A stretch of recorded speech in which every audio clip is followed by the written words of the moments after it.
Trinidad and Tobago, welcome to Real Talk with Saieed Ali. It's a pleasure to be here on this lovely Tuesday night. Penelope Beckles Robinson is now officially the opposition leader in the House of Representatives, where she will lead the 12 other MPs of the PNM administration against a government holding 26 seats. There are also 2 seats held by the Tobago People's Party, which has yet to indicate whether it will remain independent or align with either the United National Congress or the PNM. Speaking at her swearing-in ceremony this afternoon, Beckles firstly acknowledged Prime Minister Kamla Persad-Bissessar, historic second term in office, and reflects on their personal connections. Listen to this. You allow me to pause and first extend warm congratulations to the Honorable Prime Minister, Mrs. Kamla Persad-Bissessar, SC, on her second term in office. Madam Prime Minister, your leadership is historic, and today it carries even deeper meaning for me personally, as I stand here not only as leader of the opposition, but also as a former student once seated in your classroom. Your journey from educator to Prime Minister serves as a profound reminder that our nation remains a land of possibilities. Now, Trinidad and Tobago, the opposition leader said she accepts her new role with pride, with a sense of humor, and also a duty to the citizens. Beckles also pledged to serve the people of Trinidad and Tobago while promising to be a voice for the youth and those among us in Trinidad and Tobago. Listen to this. Today's ceremony is the public acknowledgement of a solemn pledge that I have long internalized, a pledge to serve you, the people of Trinidad and Tobago, with love, humility, diligence, integrity, and unwavering commitment. It is this pledge that has guided every decision during my years of service, whether in government, opposition, or on international assignment. I serve not for me, but for you, the people. I serve for you, the parent who dreams of a better life for their children. I serve for you, the entrepreneur in need of support to thrive. I serve for you, the young person who desires to further your education. I serve for you, the recent graduate seeking decent work. I serve for you, the student who needs special support to attain your educational goals. I serve so that the spirit of our national anthem transcends mere words. Here, every creed and race must find an equal place. So Trinidad and Tobago, we made history today. Now, for the last few days, we were saying that there are 3 women in power. We were saying that, mouth was saying that. Good? Today, we can actually say that there are 3 women in power in Trinidad and Tobago. We can actually say that today. Before, mouth was saying anything. You know, you can say, I could drive. But unless you get your license to be qualified to drive on the road, then you could drive. So today, we have Kamla Persad-Bissessar as the Prime Minister of Trinidad and Tobago. We have Penelope Beckles Robinson as the opposition leader of Trinidad and Tobago, which is the PNM. And we have Christine Kangaloo, I believe is the Speaker for the House. 3 powerful women in Trinidad and Tobago. The President, Christine Kangaloo, the President, my mistake. Yeah, she's one in the opposition and the minister. 3 powerful women that governs Trinidad and Tobago from today. From today, Tuesday, the 6th of May, going forward, it will be 3 women. 3 role models. 3 of them. Where's the leadership of the men in the house? They're going to rest. They're going to rest. So Trinidad and Tobago, from Real Talk Studios, we want to congratulate these 3 ladies to 3 distinguished positions, 3 prominent positions, 3 high-ranking positions in Trinidad and Tobago. This is making history. Tonight is a night of history being created in Trinidad and Tobago. So for those of you who didn't know that, for those of you who did not acknowledge it, well, tonight you heard it. For those of you who may not look at it as that way, tonight you're going to look at it different. So I, Saieed, being a loud voice in Trinidad and Tobago that everybody knows, let's see how these 3 women are going to come together for a better Trinidad and Tobago. A better Trinidad and Tobago. Now Trinidad.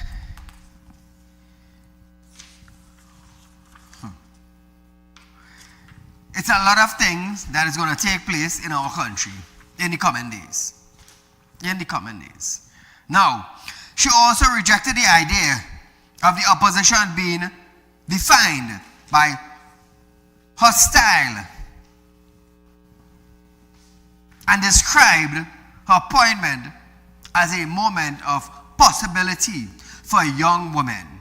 Speaking this afternoon, the Martin North East Member of Parliament, Clongenberg, have stated that he's set his sight on the position of Vice Chairman and hopes Dr. Nian Gatsby Dolly will be Chairman of the PNM.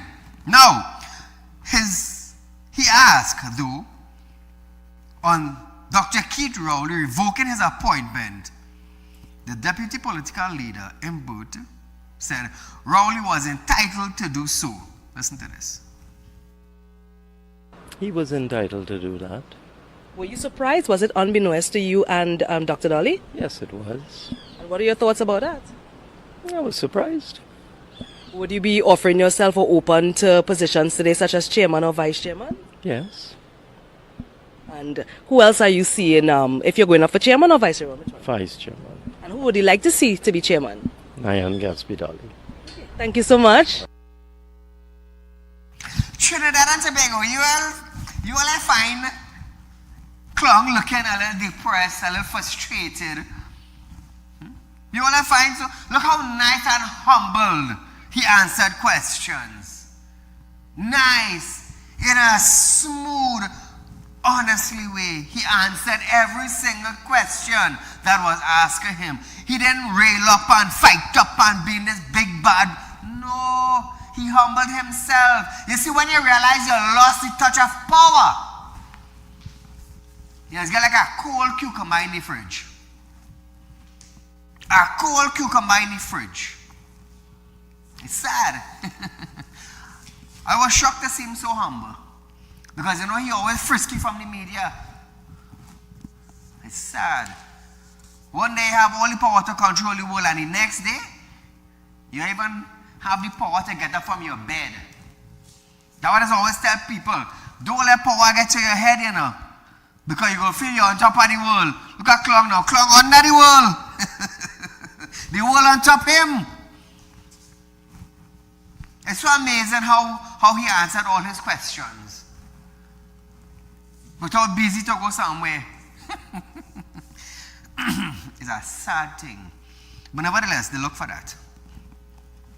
On her first official day, Prime Minister Kamala Persad-Bissessar was forced to work from home due to what Minister in the office of the Prime Minister, Barry Patharat, says is a dysfunctional and unfit state of Whitehall in Port of Spain. Listen to this. There are several options that are available to the Prime Minister.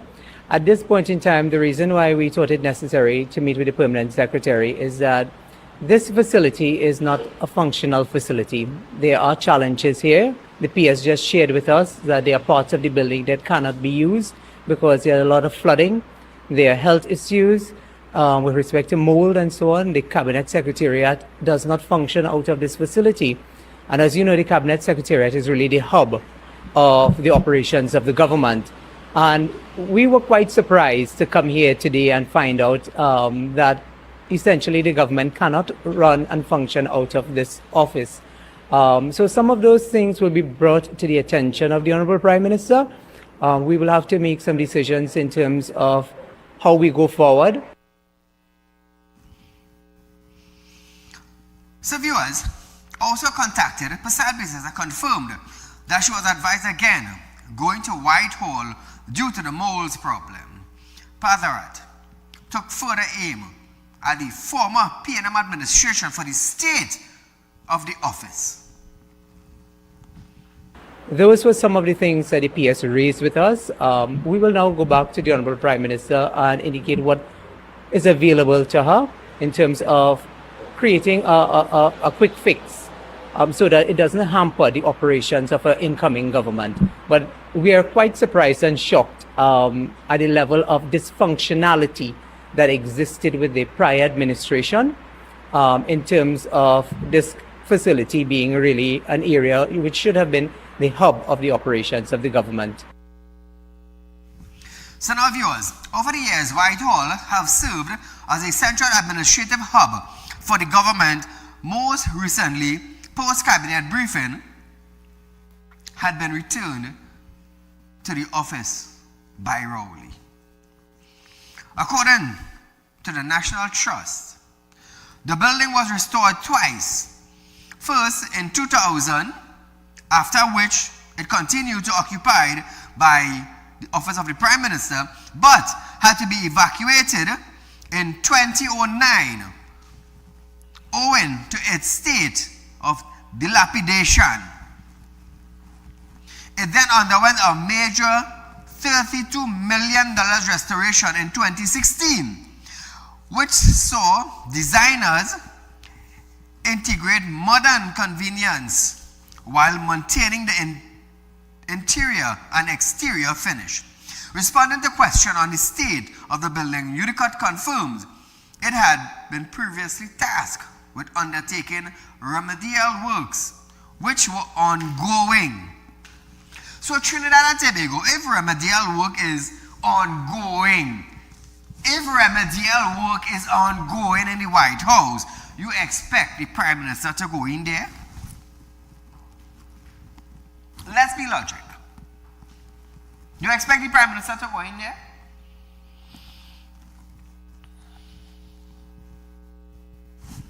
Two 386-716 is the number to call in, viewers. Remember that. I mean, when Dr. Rowley came into power, what he said about the car that the former PM was driving, he said inside it was stink. He said, oh God, he couldn't take on his stench. And they bought a new car for him. And they bought a new car for him and he started to move with a new brand car. How quickly we forget that. How quickly we forget that. You know, it's sad that we're on one side, you know, it's really, really sad. But like I said, I am not for any political party. So I am just giving them a little time. Let all the ministers swear in. Let the opposition ministers swear in. Let it get accustomed to their office. We have news going on. We have everything else going on in Trinidad and Tobago. But the day is going to come. The day is going to come where we, at Real Talk, are going to hold them accountable for it. So viewers, we are going for a short commercial break. But when we come back, we're going to hear Alison West denies a citation of Whitehall when we return.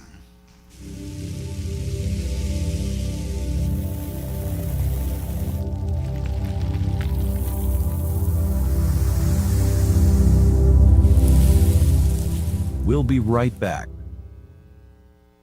When life throws you a curveball and you need a clear path forward, trust Real Talk Wrecking Service to get you back on track. Whether you're stuck on the roadside, or dealing with an unexpected breakdown, our 24/7 wrecking service is just one call away. Fast response, reliable towing, and a team that's got your back. At Real Talk Wrecking Service, we don't just tow, we rescue. Real Talk Wrecking Service, your lifeline on the road to recovery.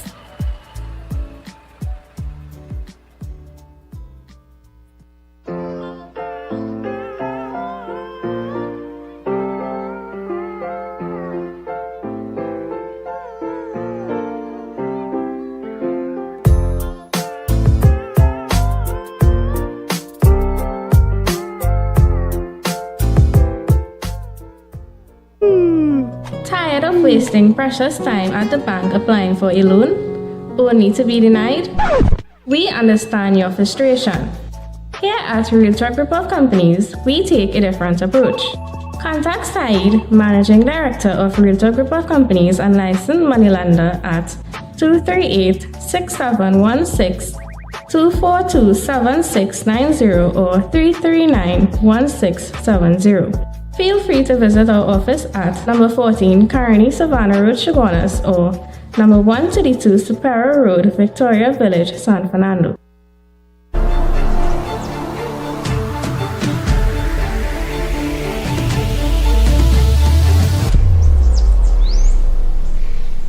At Real Talk Studios, we dedicate our time to highlight the glaring issues we face within our community. Catch us live every Wednesday between 7 to 8 p.m. Real Public Concern. Because your concerns are meant to be heard. Send your email to realpublicconcerns@gmail.com.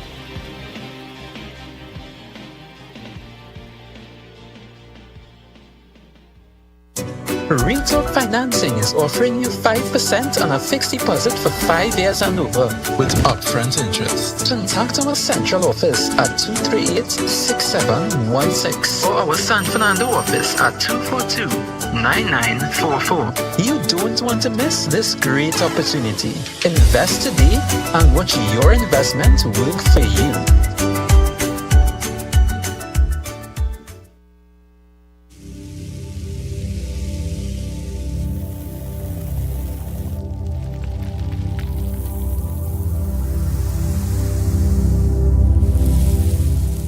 Welcome back.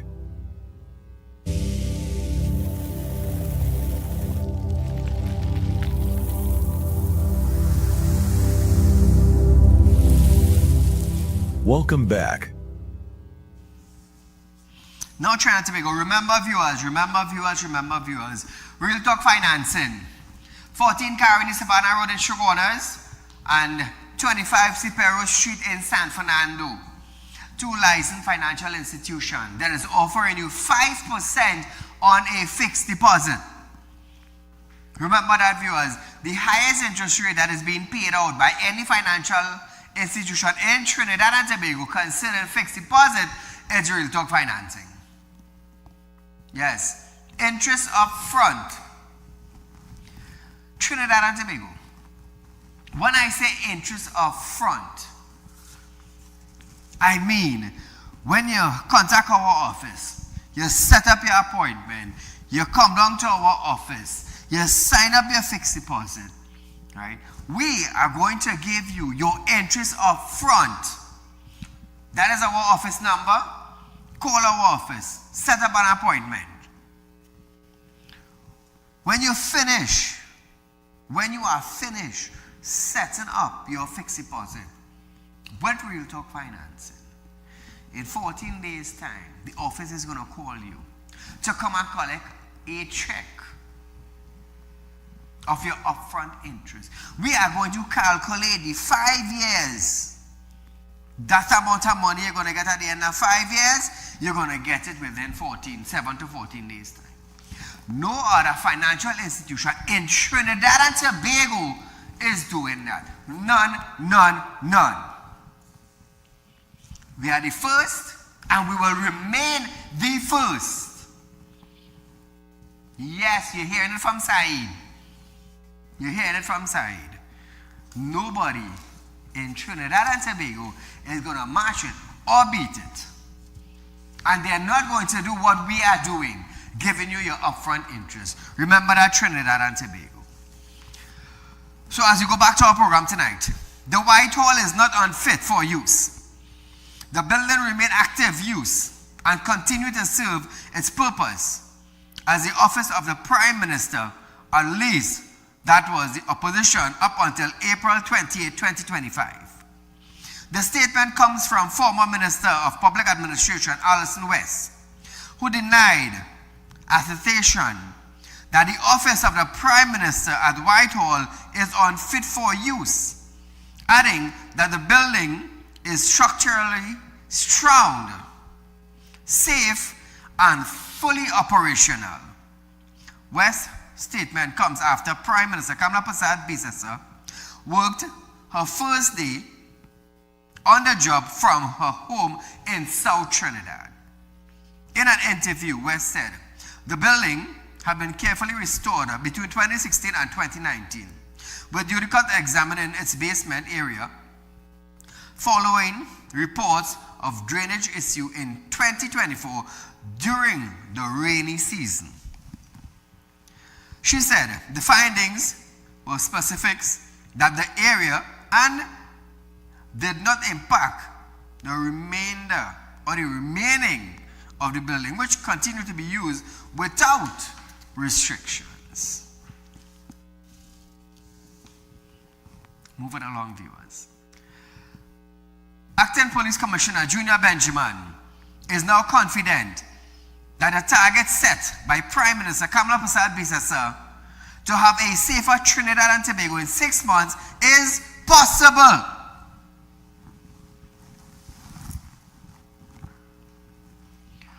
I remembered a former Minister of National Security, Fitzgerald Hines, telling us, the citizens of Trinidad and Tobago, it is not his job to make you all feel safe.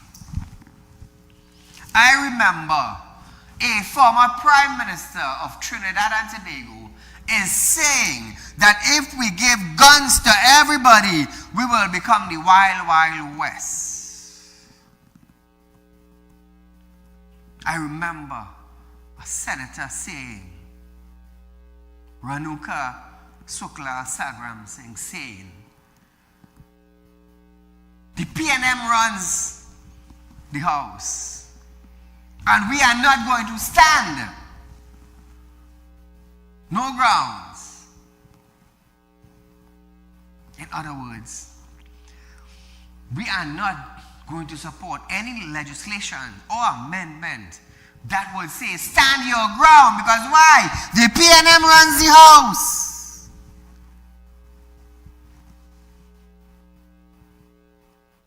What is the crime rate today? What is the murder rate today? What is the robbery rate today? What is housebreaking rate today? You tell me. Kola, good night. Good night, Mr. Said. Great program as usual. Thank you, my friend. And with you, God, and the right-thinking citizens of this country who voted for change, this country is going to go forward, and we will become like Indonesia and probably Singapore and maybe Saudi Arabia. So we will keep our fingers on the knobs and the control. So let me congratulate the leader of the opposition. Yes. And I never knew that she was from Bodna village in South. That is correct. Why she's so diplomatic. Yeah. You see how this lady is diplomatic, and I hope those other hooligans in that red dangerous mafia organization learn from this lady. She should have been there a long time. Look at the lady, how she's well-spoken, calm, and unlike Clonging, but tonight he very calm and cool and collective and laughing. But you paid for the sins that you committed, Clonging, and you will continue to pay for it. So nothing is going to fool the citizen of this country and have them change their heart. You insulted the citizen of this country, the people who hired you and put you there to work for them. You insulted them and laughed at us. We will not forget that, Clonging. And you know, Clonging is now the vice chairman of the PNM. and how the lady named Dolly, that Dolly lady, total failure in education, who tried to mash up education. She's the chairman of the PNM party. So citizens take note of that. So, but I hope the opposition leader will deal with them, and they have to come in line to make this country a better place. And Mr. Said, and to the Minister of Homeland Security, we will have none of that with the President of the Police Social Welfare Association urging him to fix the police service first with issuing firearms to them. We will have none of this. Don't get the citizens frightened and on the wrong side here, Correct. Because police have been renting out their weapons to commit crime. Police have been using marked police vehicles to commit crime against the citizens of this country. True. There's still a citizen in this country who police kidnap his son, murder him, and all the evidence is there, video of police of that. So today, not one of those police officers are arrested. So Gideon, the president of the Police Social Welfare Association, you get your act together. That will not happen in this country, and I know the head of the National Security Council, the Honorable Prime Minister, listen to Real Talk. Put your people to listen to Real Talk, where you will hear the real issues and how to deal with it. We will have none of that in this country. Mr. Said, God bless you. You keep up the great work you are doing to make this country a better place. We will succeed. Thank you. Thank you, my friend. Junior Benjamin is saying in 6 months, it is possible. It is possible. We have Erla. When last I hear anything from Erla? But nevertheless, she should have listened when I told her, Erla, go home. Erla, go home. You didn't want to hear. Now you wish you probably did go home. But nevertheless, the PM made these comments after her swearing-in ceremony. Listen to the Prime Minister. I believe we can do it. I don't even recall the 2010 to 2015 period. We did bring crime down to the lowest, in fact, in 31 years. And we didn't have many of the things we have today. Today we have the technology, far more technology that can help us in the fight against crime. So I'm quite confident that we will be able to bring crime down. We may not be able to eradicate it completely, but I do believe and we'll give it every shot that we have to bring the crime levels down. Benjamin said, this goal is achievable. Nothing that this year's murder toll and another categories of crime will also observe. Listen to this. I believe that once we continue along this trajectory with the support of the government and with the support that is going to be given to us, I am certain that it will be a realistic feat. He also added that the TTPS was persistent on maintaining the constant approach to crime suppression and reminded officers of their responsibility. Speaking previously, Minister of Defense Wayne Surge stated that Homeland Security will deal with internal matters such as gang warfare and warfare's issue. Listen to this. Homeland Security, just like I guess Home Affairs in the UK, will deal with internal matters. So the police, prisons, crime, as from the perspective of what is happening locally, the internecine warfare between different gangs and things like that. But there's another component to national security, which is transnational, which exists beyond the borders, so that you have the human trafficking, the drug trafficking, because we don't produce coca plants and so on here. We don't manufacture weapons. So the international element of crime, because to solve crime, quite apart from the short-term issues, we have long-term issues with dealing with the mindset from a young age, so that we try to guide.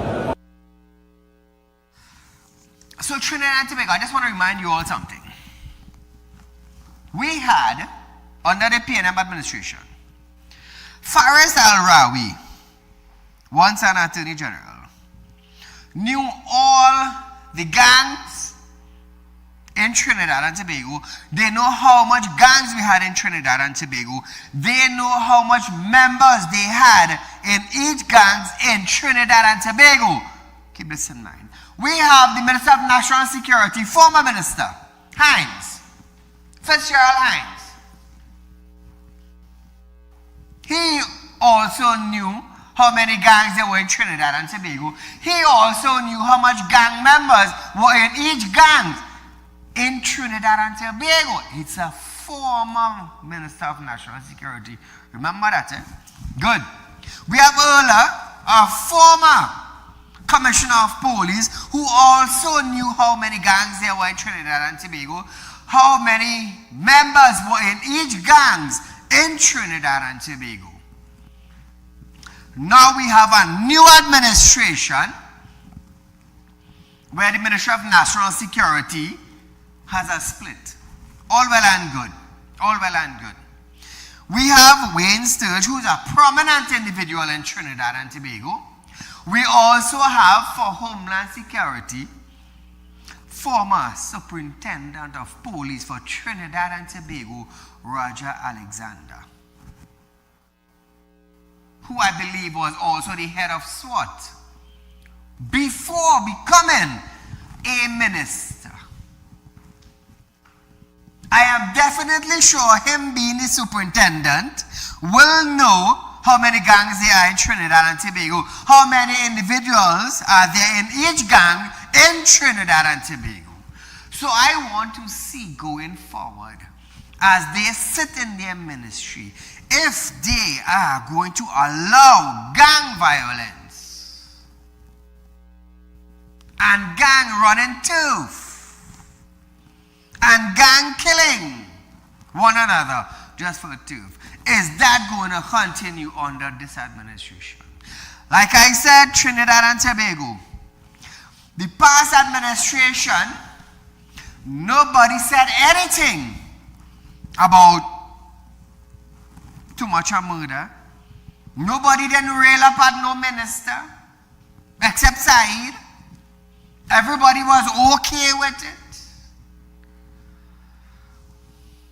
Now that Roger Alexander is in charge of this department, I want to see how much of you all will come out and demand in the next 30 days coming. Trust me, I on television, I will call you out and I will put you on your place on this program that goes live every night from 7 to 8 p.m. Because when the PNM administration was governing Trinidad and Tobago for 9 years, you all didn't brag, not even the hair in all your body. Not one strong hair make noise. So I will give Alexander and that Minister of National Security at least 30 days to settle in. Get to know your people. Get to know what department they have. Get to know where's your revenue. And then we're going to deal with it from there. Why did I say that? Oh, Saieed, how you could tell the man you're giving them 13 days? 30 days. You see the rest of the clowns we had before? I didn't expect nothing from them. I didn't expect nothing from them. What I am expecting is a change in the level of gang warfare in Trinidad and Tobago. Why am I saying that? He was a superintendent of police. He knew the run-ins. He knew the office. He knew the groundwork. He knew the law system. He knows the courthouse. Yes, he knows all that. So we at Real Talk, I am going to give him a little 30 days to settle in, know who your staff is, know how they function, because this is something new for you. And when you hit the ground running, That is where the results come in. So, switching gears a bit. Go for a break. Former top cop and leader of the National Transformation Alliance, Gary Griffith, is in full support of a more rigorous process with regard to application for firearm users license as announced by Homeland Security Minister Roger Alexander on Monday. Let's hope that they don't turn out to be like the former Prime Minister. If we give everybody gun, it will be the wild, wild west. Let me tell you something. The businessmen in Trinidad and Tobago need firearm to protect their family. They are a target. It's better you have a firearm to defend yourself when an intruder who you didn't invite to come in your house, rather than having no firearm and getting killed in your house. Watching your wife being raped, watching your daughter being raped, watching them beat, getting licks, bleeding, eye bust, swell up, all kind of thing. So Gary, relax yourself a little bit now. Relax yourself a little bit now. You had your turn.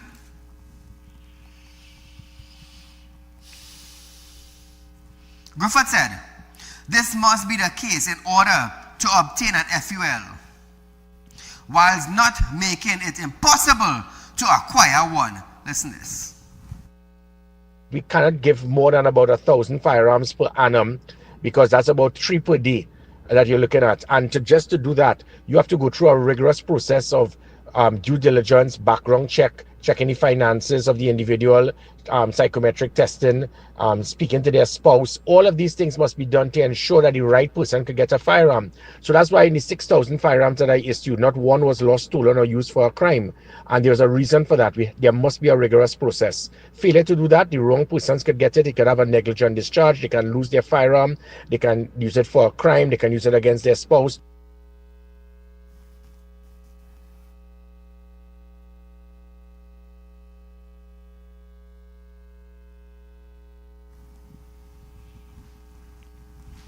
Now, Trinidad and Tobago. According to Griffith, the former minister appeared to think that it was okay for criminals to have firearms, but not law-abiding citizens. He said, prior to him being the 10th Commissioner of Police, only the 1% had access to firearms. He described how he handled the situation without watering it down. Listen to this. I realized that only the rich and famous and people who had close affiliation with the who's who had access to get firearms. That is why before Gary Griffith, there would be like 200 or 300 firearms being issued by commissioners of police every single year, and there were over 35,000 applications, and there wasn't even the common courtesy to even respond to these persons. What I did was to make sure that we can provide as many firearms as possible to law-abiding citizens, whilst not in any way watering it down. So I would have been issuing about 1,000 per annum to civilians and 1,000 to law enforcement officials. Commenting on the enforcement of stand your ground laws, as announced by Prime Minister Kamala Persad-Bissessar on Monday, Griffith says, although he supports this, there must be a clear indication of what the law entails. Well, we understand that. We understand that, Trinidad and Tobago, but I want to let you listen to this. We have to be very careful for it not to be perceived that stand your ground means that anyone who could just venture into your property, you have the right to kill them. There must be some degree of use of force to neutralize the individual. So I am sure as a Prime Minister, she would be given the briefing by the relevant officials to explain that the laws, it is to ensure that the rights of the law-abiding citizens will not be abused by criminal elements who can venture into your property, and there's very little you can do. So first you have to give them the access to firearms, and secondly, to make sure that the law-abiding citizen has some degree of protection if and when he or she has to utilize that firearm to protect his or herself. Now, I understand what the commissioner is saying, you know. I understand that fully well. But the thing is, nowadays bandits Nowadays, home invasion, it's different. It's different. They jump in your fence, killing your dog, breaking down your door, beating you, abusing you, raping you, taking away you have, your teeth, they're loading up your car and you're going with it. It's different. It's totally different to 10 years back. That is why it is always say, if I, Saeed, did not invite you into my property, don't come. Don't come at all, at all, at all. Because from the time I see you in my property, I telling you point blank, again shots. It doesn't matter what time of the morning. It doesn't matter what time of the night. It does not matter what time of the day. As long as I did not open my gate for you to come through that open gate, what you get inside my property you will take. And I could say tonight that the business sector would say yes. I could safely say tonight the homeowners in Trinidad and Tobago will agree with me in the same manner. As long as I didn't invite you in my personal property, take what you get. I remember a senior police officer who was in a meeting. He said about 300 people, 400 people was there. I am not telling you to go and buy an illegal firearm, but I am telling you to defend your home at all cost.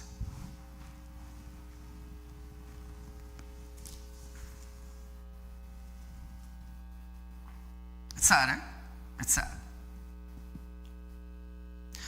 Although former top cop remain optimistic with a new government, he believes once the perception of crime is taken away, a crime reduction will flow to suit. Listen to this one more time. It is more than just the police service that has to be changed. It has to do with different laws being made, amended. You have to look at the use of the Trinidad and Tobago Defense Force, which hopefully we'll see value of with the implementation of the Ministry of Defense. So with all of that, I think what is even more important than crime reduction is to take away the perception and fear of crime, which is just as important as crime reduction itself. That is an easier win. It's a low-hanging fruit, and I think that is what the focus should be on over the next few months. Trinidad and Tobago, in the coming days, in the coming weeks, in the coming months, we are going to hear the new laws, the new legislations, the new amendments for new things in Trinidad and Tobago. And we are going to see how this new government is going to govern our country. So I just want to say this again. For the people who coming out on social media, you all were dumb for 9 years. Remain dumb for a few months again. Because under the last administration, I wasn't seeing all that popping out so often. So give it a rest. Calm yourself. We are going for a short commercial break, viewers, but when we come back, we're going to talk about Michaela Pandey and the Stand Your Ground legislation right after this.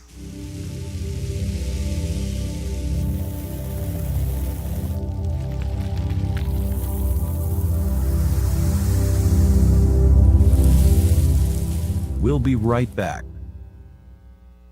When life throws you a curveball and you need a clear path forward, trust Real Talk Wrecking Service to get you back on track. Whether you're stuck on the roadside or dealing with an unexpected breakdown, our 24/7 wrecking service is just one call away. Fast response, reliable towing, and a team that's got your back. At Real Talk Wrecking Service, we don't just tow, we rescue. Real Talk Wrecking Service, your lifeline on the road to recovery.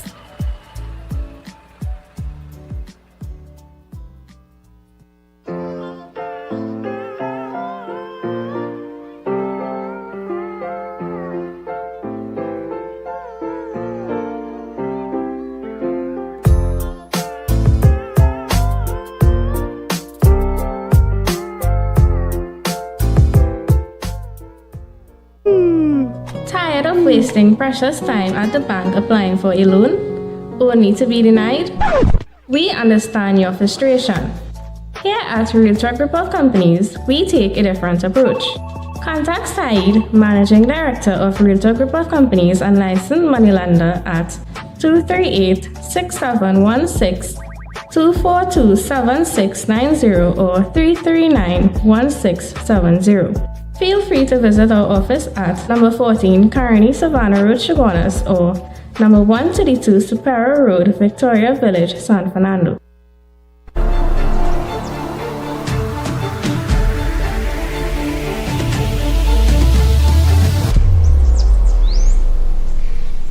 At Real Talk Studios, we dedicate our time to highlight the glaring issues we face within our community. Catch us live every Wednesday between 7 to 8 p.m. Real Public Concern. Because your concerns are meant to be heard. Send your email to realpublicconcerns@gmail.com.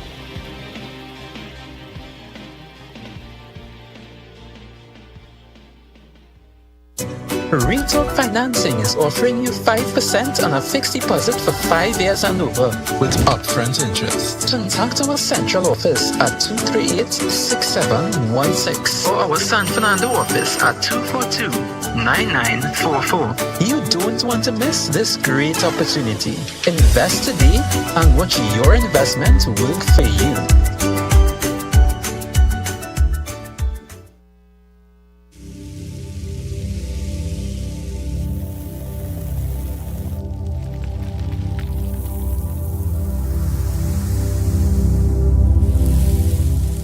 Welcome back.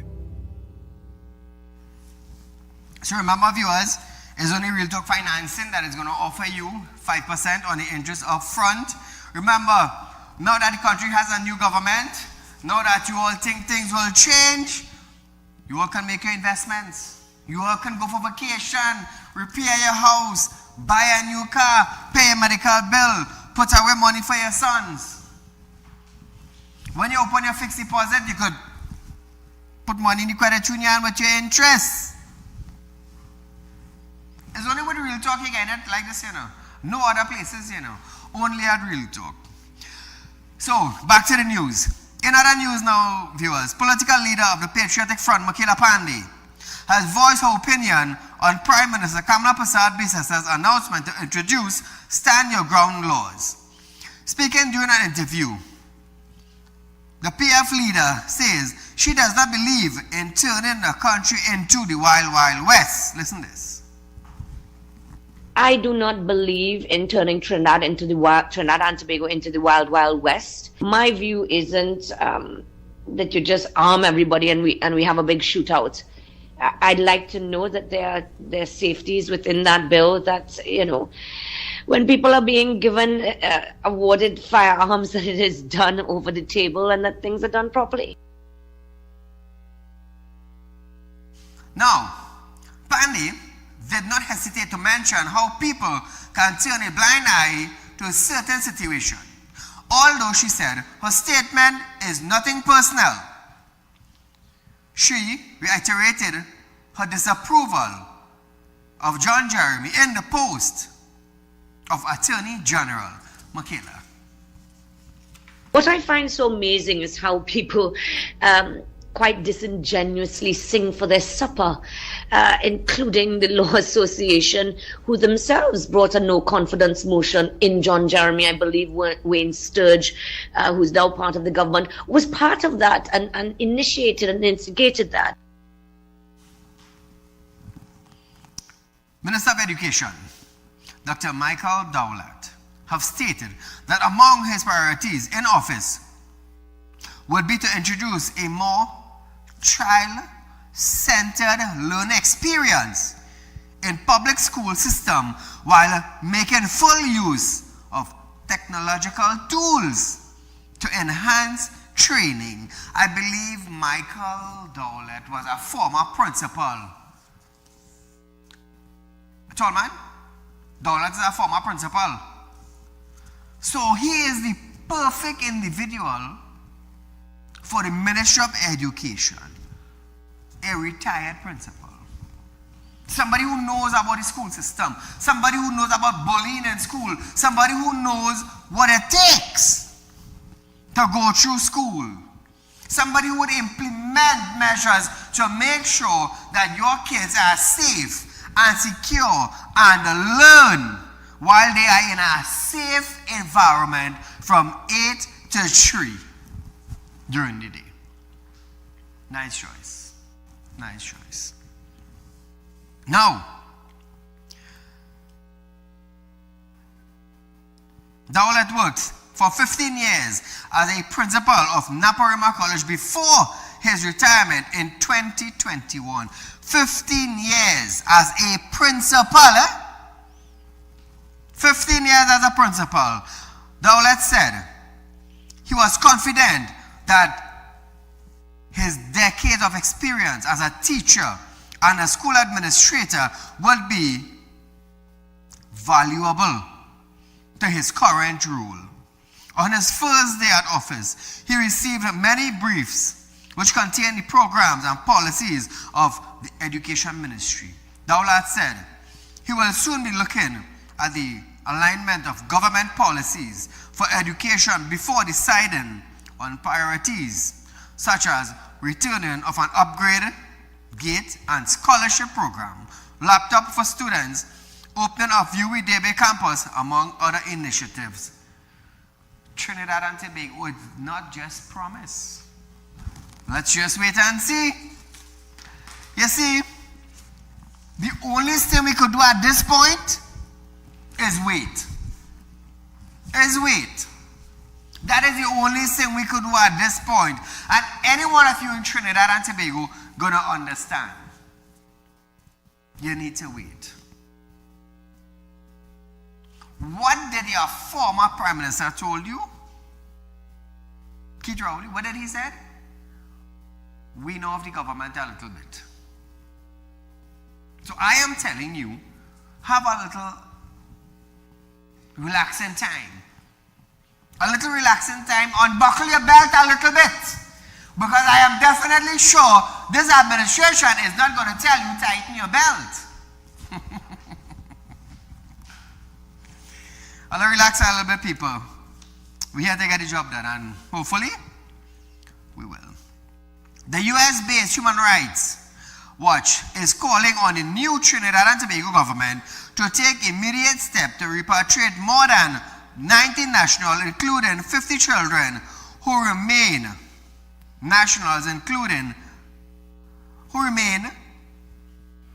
detained in war-torn camp and prison in northeast Syria and Iraq. In a letter to Prime Minister Kamala Persad-Bissessar, Human Rights, Children Rights Advocate, Director Joe Becker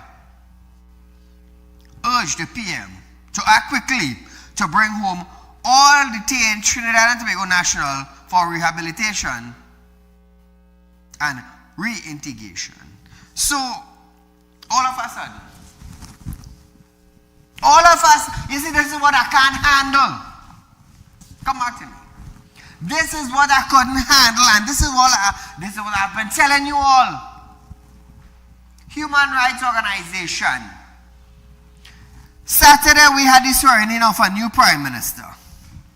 Today we had a few days up the road, we have the swearing in of the opposition leader. The PNM administration was for 9 years, 9 solid years, 12 months in a year, for 9 years.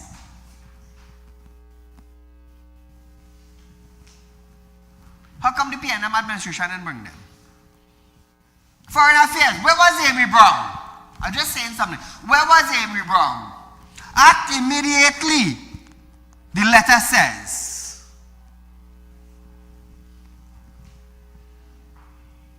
What did Amy Brown do? For 9 years. Come on, say something. Say something. Nobody bashing, but Amy Brown was here under the PNM administration for 9 years. Human Rights Organization, letter to the PM, the present PNM UNC Prime Minister, present UNC Prime Minister is who? Kamala Prasad Bisesa. When was she sworn in? A few days gone. Human Rights Organization sent a letter. Act immediately. 9 years. Kid Rowley was there. Anybody come from Syria? And this is what I'm talking about. The Prime Minister ain't even get the smell of the new office. Act immediately. We have Trinidad and Tobago citizens in Syria. Bring them home immediately. 9 years. Kid Rowley was there. What he do for all you? Nobody can say nothing now. Everybody mouth zip. I'll side Sada talk or side your bashing.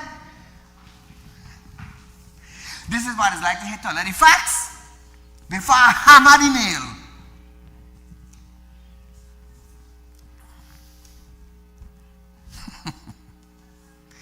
It's sad, you know. It's sad. And this is why people don't like Saieed. Because they're talking the truth. But I don't care if you like me or not, the facts is the facts.